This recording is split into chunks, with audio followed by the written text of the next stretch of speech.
প্রিয় দর্শক, আসসালামু আলাইকুম। আপনারা কেমন আছেন? প্রিয় দর্শক, আশা করি সকলেই আল্লাহ তাআলার অশেষ রহমতে ভালো আছেন।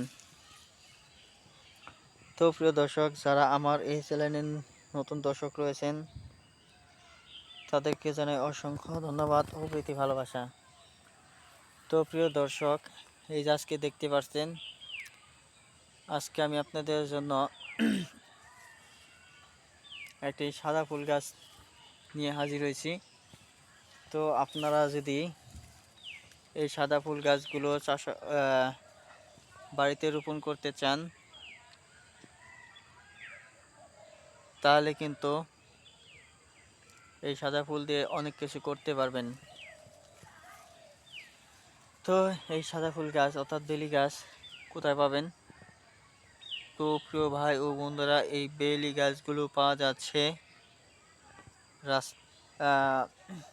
হিন্দুদের বাড়িতে। তো হিন্দুদের বাড়িতে এই বেলি ফুল খুবই বেশি পরিমাণে পাওয়া যাচ্ছে।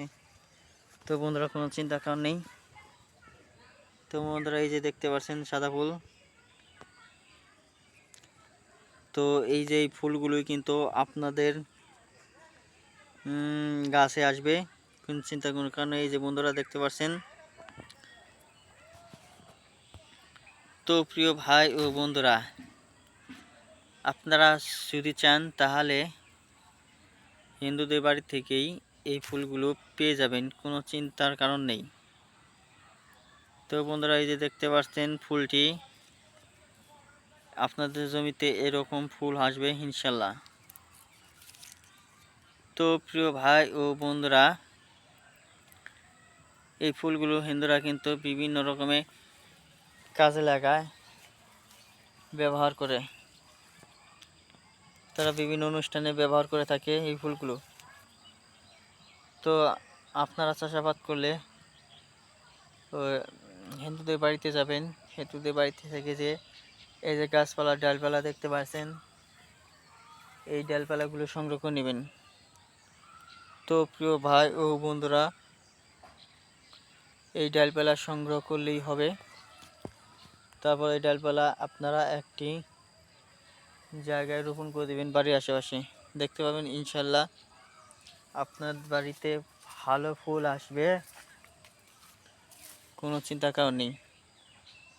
তো সবচেয়ে ভালো হয় যদি আপনারা কি করতে পারেন, এই গাছটি ভালো তাতে বড় হয়ে থাকবে। এই গাছে যে চারা রয়েছে সেই চারাগুলো রোপণ করতে পারেন, তাহলে সবচেয়ে ভালো হয়। তো প্রিয় ভাই ও বন্ধুরা, এই বেলি ফুল কিন্তু সৌন্দর্যের একটি ফুল। এই দেখতে পাচ্ছেন, এখন কিন্তু ফুল আসার সময় না, ফুল এসেছিল কিন্তু শীতের সময়ে এই ফুলগুলো তেমন আসে না। আবার ফুল আসা শুরু করবে ইনশাল্লাহ, সেজন্য আমাদের অপেক্ষা করতে হবে। এটি প্রথমত গরমকালে বেশি হয়ে থাকে। তো গরম সময়ে আসলেই দেখতে পাবেন ফুলগুলো আবার আসা শুরু করে দিবে। তো প্রিয় দর্শক, এই ভিডিওটি ভালো লেগে থাকলে অবশ্যই আমাদের চ্যানেলটিকে সাবস্ক্রাইব করবেন, পাশে থাকা বেল আইকনটি অন করে দেবেন। ধন্যবাদ আপনাদেরকে।